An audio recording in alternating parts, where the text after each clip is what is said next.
The emergency broadcast cut through my morning routine like a knife. I was brewing terrine leaves, a poor substitute for coffee, but all we had on the colony, when every screen in my apartment lit up simultaneously with the Galactic Union emblem. This is not a drill. All sentient beings are advised to seek immediate shelter. The Terrans have abandoned the Accords. Repeat, the Terrans have abandoned the Accords. My name is Lyrics Voss, botanical specialist for Colony Epsilon 9, and until today, I'd never seen an actual human in person.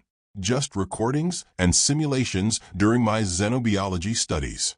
Earth, classified as a Class 12 death world, produced creatures that evolved in conditions most species would find nightmarish. High gravity, extreme temperature variations, toxic atmosphere components, aggressive predators, and constant microbial warfare. The Terrans themselves weren't particularly imposing physically. Bipedal mammals, with limited sensory capabilities and no natural weaponry. But they were forged in that crucible of constant danger, and it showed in everything they did.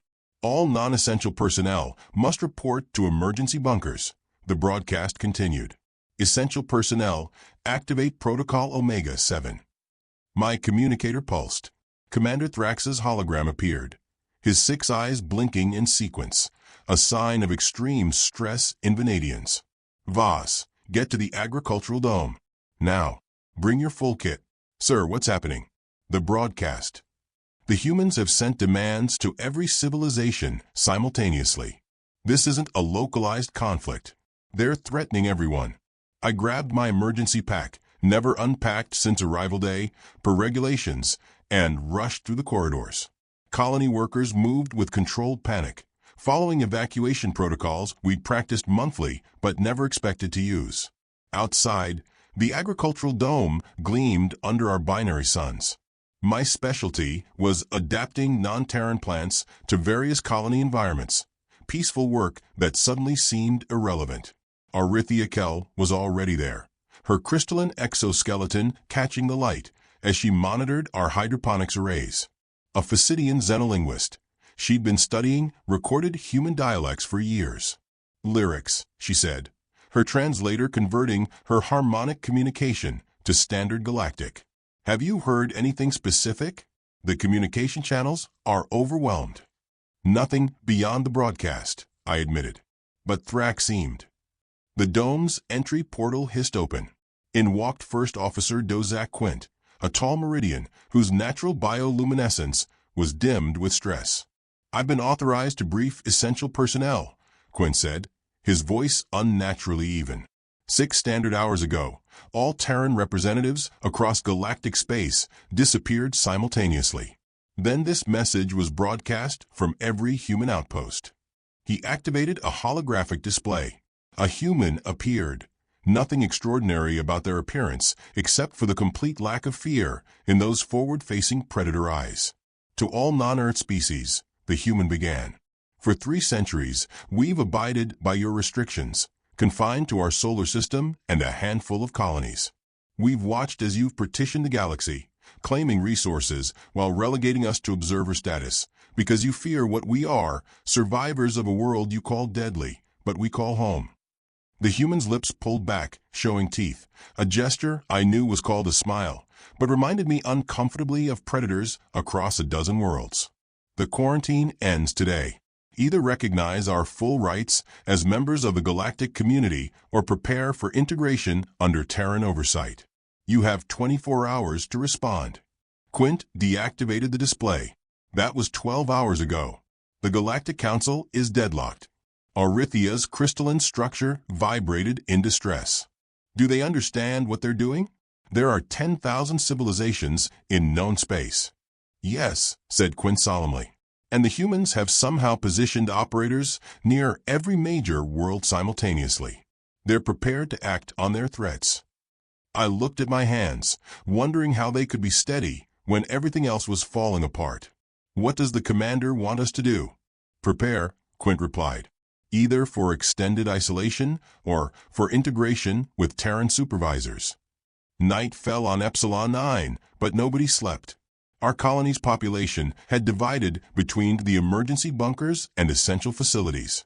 Commander Thrax had ordered us to continue normal operations while preparing contingency plans. I worked through the night cycle with Arithia and Zephic Nor, our atmospheric specialist, a gas vaporin whose misty form swirled with anxiety as we cataloged food reserves and growth accelerants. "I don't understand," Zephic whispered, voice hissing through his vapor conduits. The humans were restricted for valid reasons.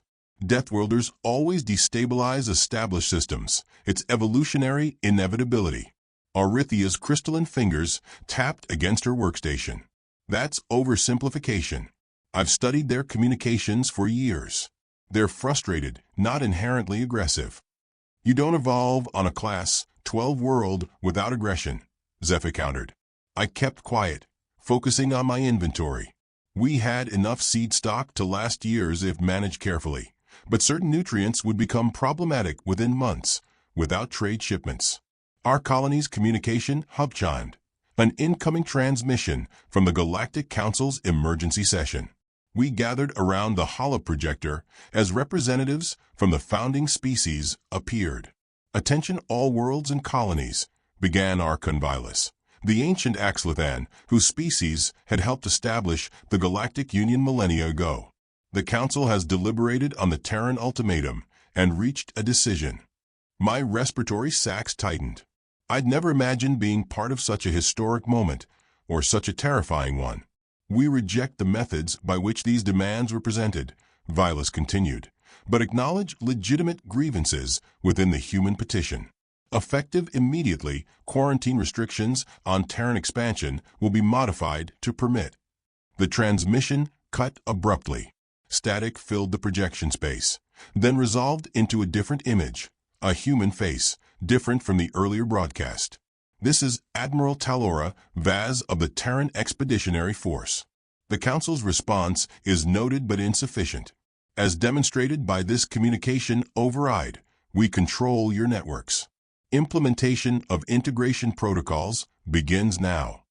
The image shifted to show something that made Orithia's crystalline body emit a high-pitched resonance of distress, a massive vessel emerging from what appeared to be a fold in space-time itself.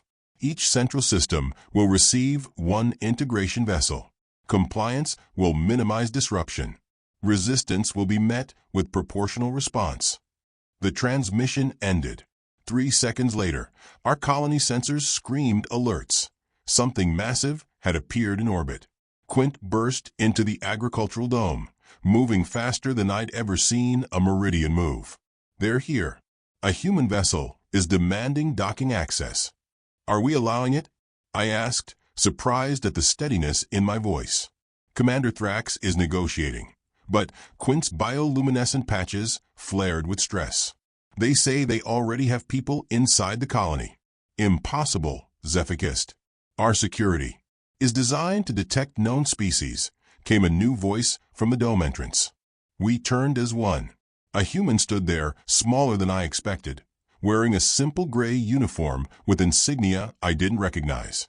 Their skin was a rich umber color, hair cropped close to the scalp, and eyes a startling amber that seemed to evaluate everything simultaneously. "Integration Specialist Morrow Keith," they said, stepping forward with the casual confidence of an apex predator. "I've been living among you for 3 months." Orithia's translator struggled with her shocked harmonics. "That's not possible. We would have noticed a human." Keith smiled, that disconcerting, teeth-baring gesture. "Would you? Your species sees what it expects to see. Genetic modification and adaptive camouflage did the rest." "Why are you here?" I managed to ask. "What does integration mean?" "I'm here to ensure a smooth transition," Keith replied. "And integration means exactly what it sounds like. The galaxy has operated on fear of Deathworlders for too long. Now you'll learn to work with us instead." The next 12 hours transformed our understanding of everything. Integration Specialist Keith established their command post in our colony's administrative center, working alongside Commander Thrax with an efficiency that was both impressive and unsettling. Colony-wide announcements explained the situation. The humans had embedded operatives throughout galactic civilization for decades, gathering intelligence and preparing for this moment. Your colony has been designated cooperative status, Keith explained during the emergency assembly. This means minimal disruption to your daily operations, with Terran oversight and technology integration. The assembly hall buzzed with nervous energy as representatives from all 15 species in our colony processed this information. I sat between Orithia and Dr. Nexel Dorn, our chief medical officer, a Valoran whose membranes had turned an anxious shade of purple. What happens to non-cooperative colonies? Someone shouted from the crowd. Keith's expression remained neutral. They receive additional supervision and restricted autonomy until cooperation is established. You mean military occupation? Nexel muttered beside me. The Terran Expeditionary Force prefers peaceful transition, Keith responded, their hearing apparently far superior to what our xenobiology texts had indicated. But we are prepared for alternatives. After the assembly, I returned to the agricultural dome with a Terran advisor in tow, a compact human named Javier Riken, who claimed expertise in adaptive agriculture. I watched warily as they examined our hydroponic systems with obvious appreciation.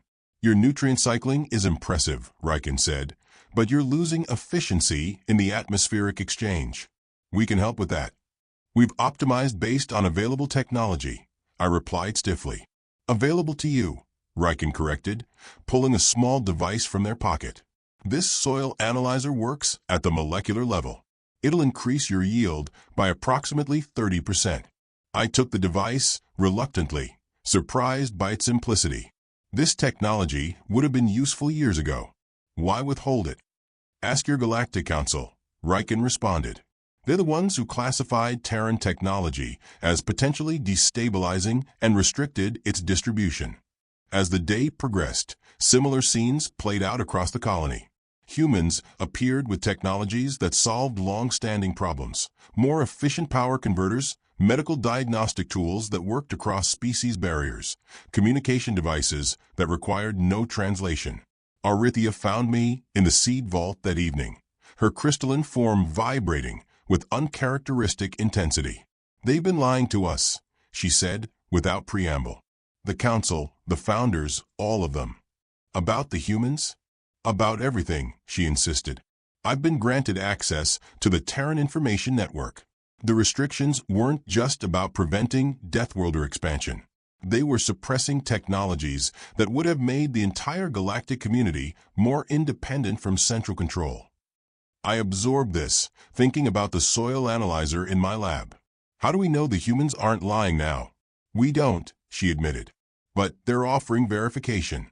They want me to join a linguistic exchange program, direct connection to their unfiltered historical and scientific databases. Are you going? Her crystalline surface refracted light in patterns indicating determination.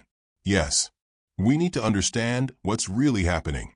Later that night, I found myself in the observation dome, staring at the massive Terran vessel hanging in orbit like a new moon. Commander Thrax joined me, his exhaustion evident in his slowed, eye-blinking pattern. They've requested you join their agricultural exchange initiative, he said without preamble. Me? Why? Because you ask questions, Voss. And apparently they value that. He handed me a data crystal. Review their proposal. Decision is yours. I turned the crystal in my hand. Are they really offering partnership, or is this occupation with a friendly face? Thrax's eyes fixed on the ship above. I don't know. But I do know this, they could have simply destroyed us. Instead, they're talking. That has to count for something. The Terran vessel Horizon Dawn became my home for the next 30 days.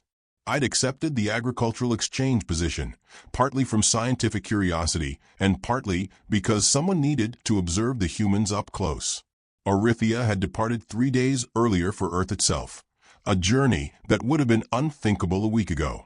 My quarters aboard the ship were surprisingly accommodating for non-human physiology, evidence of long planning. My first meeting with the ship's botanical director, Dr. Tavalti Rono, challenged everything I'd expected. The misconception about humans is that we conquered our death world, Rono explained as we toured their extraordinary biolab. The truth is that we cooperated with it. Our greatest achievements came from symbiosis, not domination. Rono didn't fit the stereotype of a Deathworlder.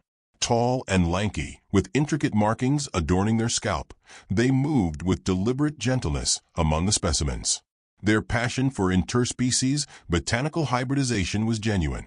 We developed cultivation techniques for over 300 supposedly incompatible species, they continued, showing me chambers where plants from different worlds grew together in carefully managed ecosystems.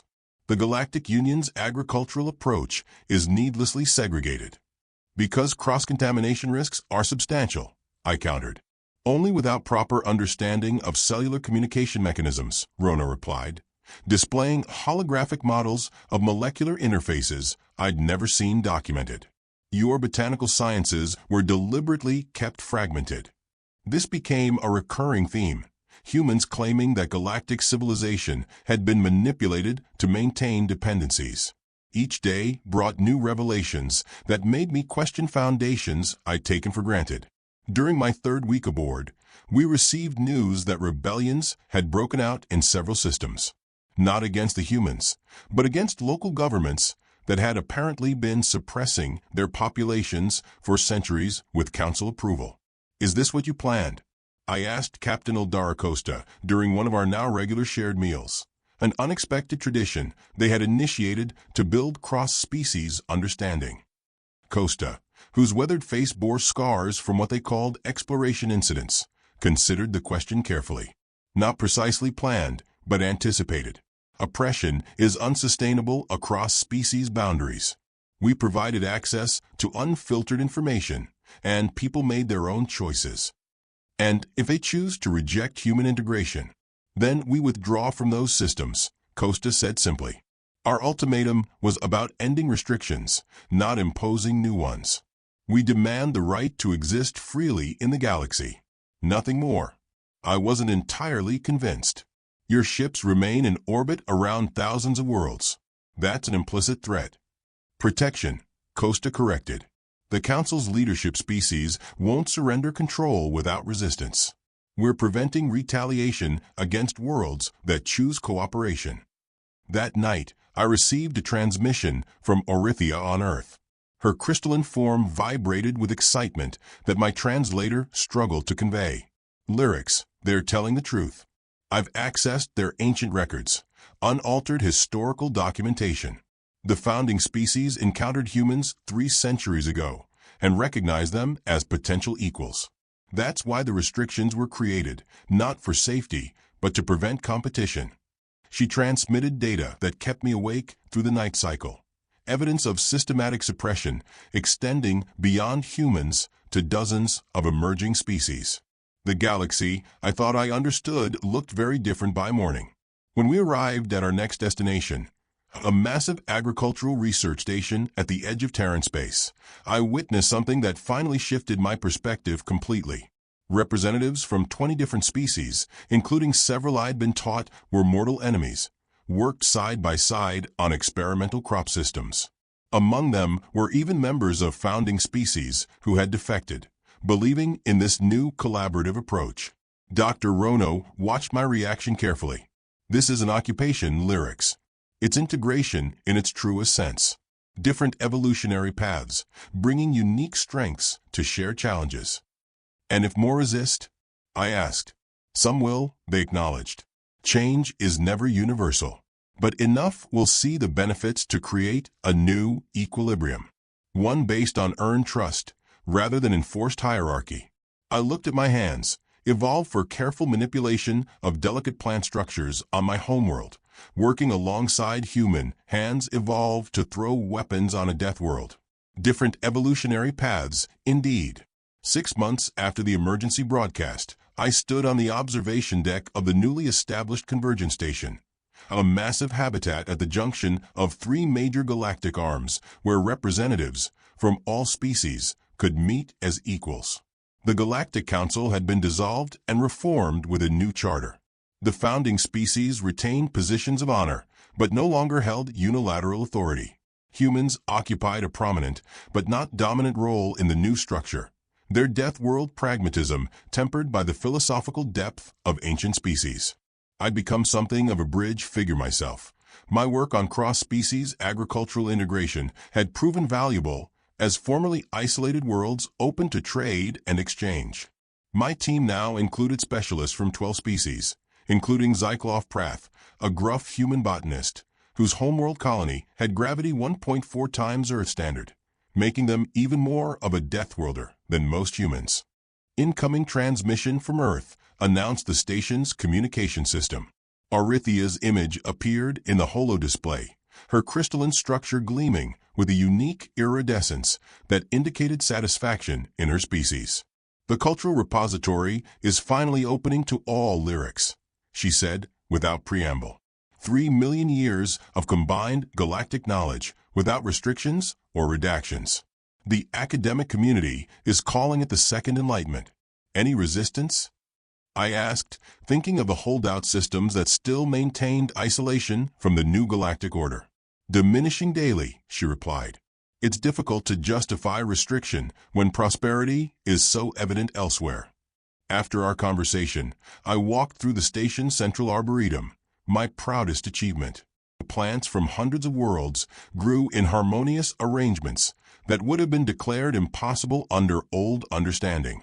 At the center stood a terrestrial oak tree, its branches intertwined with crystalline growths from Arithia's homeworld, species from opposite ends of evolutionary history supporting each other. Captain Costa found me there, now wearing the simple gray uniform of the Convergence Authority rather than Terran military insignia.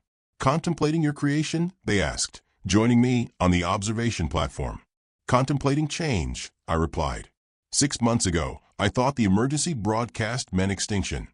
Costa's expression grew serious. "For many traditions, it did mean extinction. Not everyone sees that as positive." "No revolution is without cost," I acknowledged. "But I've seen the classified histories now. The old system was built on artificial scarcity and enforced hierarchy. Millions of worlds held back to maintain the status quo. And yet some still prefer that certainty to our current state of rapid evolution," Costa noted. We watched as a group of school children entered the arboretum, a mixed class including species that had never previously shared educational spaces. Among them was a young human walking beside a juvenile Vanadian, both examining plant specimens with identical expressions of curiosity. "They'll never know a galaxy divided by arbitrary restrictions," I said. "That's the hope," Costa agreed. "Though I suspect we'll face new challenges. Deathworlder determination meets ancient wisdom. The combination will take us places neither would reach alone." Later that evening, during the station's commemoration ceremony, Admiral Vaz, the face of that original threatening broadcast, addressed the gathered representatives. Their uniform had been replaced by diplomatic attire, but the intensity in their eyes remained. 6 months ago, we forced a confrontation centuries in the making, they acknowledged. We came as apparent conquerors because we saw no path to equality through existing structures. That we have arrived instead at partnership is testament to the resilience of all our species. I stood among a delegation that included both humans and members of the former council leadership. Former adversaries now faced unprecedented challenges together: ecological restoration of depleted worlds, technology exchanges raising all societies simultaneously, and the first truly cooperative space exploration initiatives. The emergency broadcast that had terrified the galaxy had indeed been the end of one era. But standing there, watching former enemies sharing knowledge without reservation, I understood what the humans had recognized first. Sometimes systems must be disrupted to evolve. The Deathworlders had targeted everyone not for destruction, but for liberation from limitations we had accepted as natural law. Their evolutionary heritage, forged in Earth's crucible of constant adaptation, had recognized stagnation as the true existential threat. As the new Convergence Charter was formally adopted, I caught Zyklov's eye across the chamber. The human botanist offered that characteristic teeth-baring smile that no longer seemed threatening but hopeful. The emergency was over. The integration had just begun.